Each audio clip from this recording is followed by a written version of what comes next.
gente! Tudo bem com vocês? Eu sou a professora Márcia Nazari e vou estar com vocês hoje na disciplina de História do primeiro ano do Ensino Fundamental.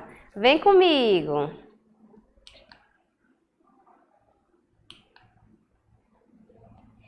E hoje, gente, a gente vai trabalhar uma coisa bem bacana, eu sempre digo isso, né? Mas as aulas de história são realmente maravilhosas. Vocês sabem que tudo tem história, né? Como vocês foram pensados pelos pais de vocês, se vocês têm 7 anos de idade, você já tem 7 anos de história. Então, tudo que a gente vê hoje em dia, que é comum aos nossos olhos, tem uma história. E hoje eu vou contar uma história bem bacana, bem legal, de uma coisa que eu tenho certeza que a maioria de vocês gosta, que é o cinema. Então, vamos saber um pouquinho da história do cinema aqui no Brasil. A história do cinema no Brasil começa em julho de 1896, quando ocorre a primeira exibição de cinema no país, na cidade do Rio de Janeiro. Então, a gente marca com a primeira exibição o primeiro momento cinematográfico do país. Lembrando, gente, que o cinema é uma das 7 maravilhas do mundo, é uma das inovações, uma das descobertas humanas mais importantes para a humanidade. E nós vamos ter nesse marco histórico aí, 1896, a primeira exibição de cinema aqui no país. Vê que bacana! E aí nós temos aí imagens da época, né? Como eram a divulgação dos filmes antigos, na maioria preto e branco. Eu acredito que se vocês perguntarem aos pais de vocês, eles vão ter passado um pouquinho, né, alguns, ou os avós, pela imagem preta e branca, né? Antes a gente não tinha essa projeção colorida que nós temos hoje, né? Isso também foi uma inovação, a descoberta, né, dos homens com a medida que o tempo foi passando. Mas no início, as imagens eram preta e branca, então as pessoas, as novelas, os filmes que vocês costumam ver hoje, tudo isso era uma projeção preta e branca, a gente não tinha ainda uma projeção colorida como a gente vê hoje aqui. E aí, em 1887, depois da estreia cinematográfica no país, surge a primeira sala de cinema aberta ao público na capital carioca, que é a capital do Rio de Janeiro. Por incentivo dos irmãos italianos Pascoal e Afonso, eles foram os pioneiros do cinema no Brasil, considerados os primeiros cineastas no país, uma vez que realizaram gravações da Baía de Guanabara em 1898. Então, gente, também é interessante a gente perceber o quanto a história traz pra gente a questão da inovação da humanidade, né? Então, vejam, essas pessoas que tiveram a descoberta, que produziram, né, a primeira questão cinematográfica no país, são pessoas comuns, mas que tiveram grandes ideias. A história também serve pra gente pensar nessas pessoas que são idealizadoras, que pensam, que têm uma ideia e que botam à frente. Vê que coisa bacana. Então você também que tem aí sua ideia pequenininha de criança de 7 anos, não esqueça não, olha, mais à frente você pode estar aí sendo aí, compondo a história, né, da cidade, do seu bairro, até da sua família também, do país. E aí, a partir, né, do início do século XX, em São Paulo, teve a primeira sala de cinema chamada Bijou Theâtre. E no século XX, a expansão do cinema no Brasil, né? No início, os filmes eram de caráter documental. E em 1908, o cineasta luso-brasileiro Antônio Leal apresenta sua película Os Estranguladores, considerado o primeiro filme de ficção brasileira com duração de 40 minutos. Anos depois, em 1914, foi exibido o primeiro longa-metragem produzido num país pelo português Francisco Santos, intitulado O Crime dos Baiados, com mais de 2 horas de duração. Então veja que interessante, a gente começa pelos filmes bem curtinhos, né? Os curtas-metragens, que são filmes com durações menores, né? De 40 minutos. E passamos aí por um filme mais longo, né? A partir da aprimoração também, né, dos cineastas brasileiros, nós já tivemos aí uma produção de 2 horas. Mas isso aí é lá no passado. E como é que isso reflete aqui no nosso presente, né? O que é que a gente pode ver enquanto importância do cinema para a gente, né? No nosso país, nós tivemos também o desenvolvimento de animações. O que são animações? São aqueles filmes que a gente chama filmes de desenho animado, né? E aí a gente teve algumas animações também que foram construídas e que começaram a ter como público o público infantil, né? As crianças. E isso também foi um marco na história do cinema do nosso país. E aí, ó, em 22 de janeiro de 1917, o primeiro desenho animado criado pelo brasileiro foi exibido no Cine Pathé, na Cinelândia. O Caissé é uma curta que satiriza a pretensão da Alemanha de dominar o mundo na Segunda Guerra. E aí vocês estão vendo, né, gente? A imagem já é bem interessante, né? Como fosse o mundo que quisesse entrar aí na cabeça do homem. Esse mundo representado aí, né? Como se fosse a Alemanha que quer dominar isso da Segunda Guerra Mundial. Isso é um assunto que vocês vão ainda ter muito tempo para estudar, mas que foi uma das primeiras curtas em animação aqui do nosso país. E aí eu vou trazer agora, gente, 5 animações brasileiras para que vocês possam, quando ter um tempinho aí, assistir. Quem sabe os professores também fazer um cine com a turminha aí, né, pelas redes, né, pelas salas virtuais, para assistir um pouquinho das produções brasileiras em animação, né? Essas produções também marcaram, né, essa história do cinema no nosso país. Então vamos ver quais foram os top 5 que a professora trouxe hoje para vocês assistirem, aproveitar feriados e fim de semana para assistir e curtir com a sua família. Vamos embora?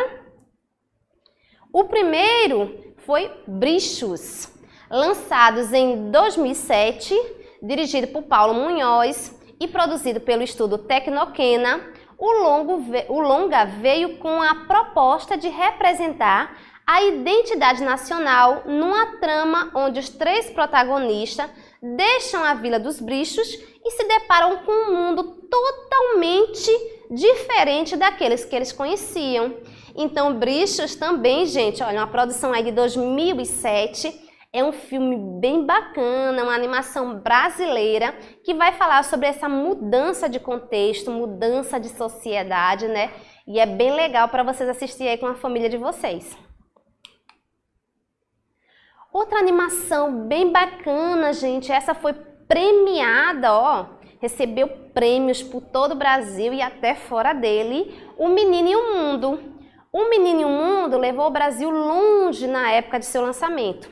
O filme foi dirigido por Ale Abreu, foi lançado em 2013 e passou os 3 anos seguintes percorrendo festivais de diversos países, onde ganhou o principal prêmio do Festival de Annecy e até que em 2016 conseguiu indicação ao Oscar de melhor animação.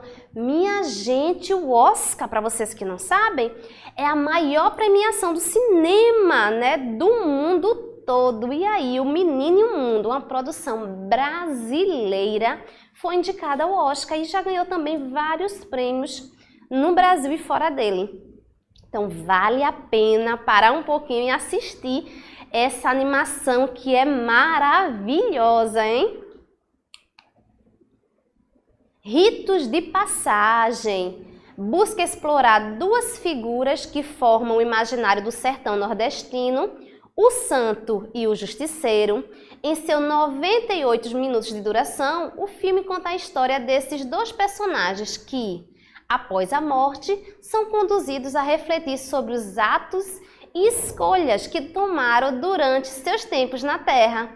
Então, esse filme aí, Rito de Passagem, gente, além de ter uma característica de animação, vai trazer outra coisa muito importante, que é um pouquinho da vida e dos costumes do povo sertanejo. Acredito que a gente já conversou em outras aulas sobre a questão do sertão e de como isso também tem uma questão tradicional, tem uma cultura, né, que é muito própria deles.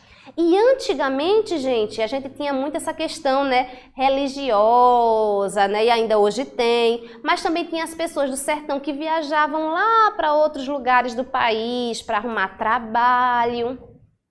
Então, Ritos de Passagem vai trazer um pouquinho dessa dinâmica sertaneja, né? Do sertão nordestino. Então, vale muito a pena também assistir, tá certo, crianças? Sinfonia Amazônica, né? E aí, esse é um dos primeiros longa-metragem em animação do Brasil. O filme foi lançado em 1953, sendo inteiramente preto e branco. Animado por Anélio Latini Filho, um admirador da obra de Walt Disney. Então esse filme, gente, ó, um dos primeiros, né, longa-metragem de animação do nosso país e pela uma pessoa que tem aí um amor, né, uma admiração pelo Walt Disney, que é aquele dos filmes que a gente tanto conhece por aí, gente, né? Mas é importante a gente também valorizar o que é nosso, né, as produções aqui brasileiras. Tito e os Pássaros. E aí esse é um filme de 2018. O garotinho Tito tem a difícil missão de lutar contra uma misteriosa epidemia que paralisa as pessoas que têm medo. Para isso, Tito vai contar com a ajuda de seus amigos e de uma antiga e perdida pesquisa de seu pai sobre o canto dos pássaros. Então vejam, outra aí animação muito bacana que fala sobre a amizade, que fala sobre a investigação e que fala também sobre o medo, né? Coisa que também é muito comum entre a gente. Todo mundo tem um medinho de alguma coisa, né, gente? Muito importante, vale a pena assistir também, gente, Tito e os Pássaros, tá certo? A maioria desses filmes estão disponíveis lá nas plataformas que são abertas, que eu não posso dizer o nome por aqui, mas que eu tenho certeza que vocês sabem como achar esses filmes. Colocou lá na net, vai abrir para vocês assistirem. E aí, gente, com tudo isso que a gente viu, as indicações, um pouquinho da história, né, lá do Rio de Janeiro, voltando para o momento atual, né, do cinema no nosso país, e quais os benefícios do cinema para criança? Será que vale a pena a gente levar os filhos? Será que vale a pena assistir filme, professora? Isso me ajuda em alguma coisa? Será? Vamos lá ver? Existe sim, gente, os benefícios para a criança, mas primeiro a gente tem que ver sempre a indicação, né? Todo filme, ele tem uma indicação de público, que é uma idade que é adequada. Normalmente, quando a gente vai assistir um filme com criança, a gente tem que ver a classificação se for livre. Se é livre, é para qualquer público, mas tem aquela idade 16, 17, 18, por aí vai. Importante a criança não assistir, tá, gente? Porque tem alguma coisa que ela não pode ver ali. E aí os filmes infantis sempre trazem um ensinamento, né? Ao verem tantas situações diversas na tela, as crianças desenvolvem sua capacidade de pensar, estimular sua imaginação e se tornam mais criativas, dentre outros efeitos que revelam os benefícios do cinema para as crianças. Então, a forma que a gente vai usar a arte para refletir um pouquinho os nossos pensamentos, né, os nossos valores, como é que a sociedade se comporta. Quando a gente vê também um cinema, um filme de animação ou não, um documentário e outro gênero, né, que está aí disposto no cinema, a gente começa a fazer associação com a nossa realidade, né, a forma que a gente acha que deve ser correta ou não. Então, os filmes, eles trazem sempre um ensinamento. E os filmes infantis, eles têm sempre essa proposta, né, de trazer algum elemento para a gente refletir sobre os nossos posicionamentos em relação à sociedade, refletir sobre a questão mesmo do uso de alguma coisa, né, sobre a valorização de coisas. Então é importante também a gente perceber que o cinema tem sim os seus benefícios, né, para a criança, para a infância, mas que sempre a gente tem que perceber quais são os filmes que a gente vai levar a nossa criança para assistir e o quão esse filme pode contribuir para o desenvolvimento dela. Depois vocês dizem à professora de vocês qual é o filme favorito de vocês lá no grupo de WhatsApp da turma, que a professora aqui, Márcia, quer saber depois, hein, gente? Cheiro grande e até a próxima aula. Tchau, tchau!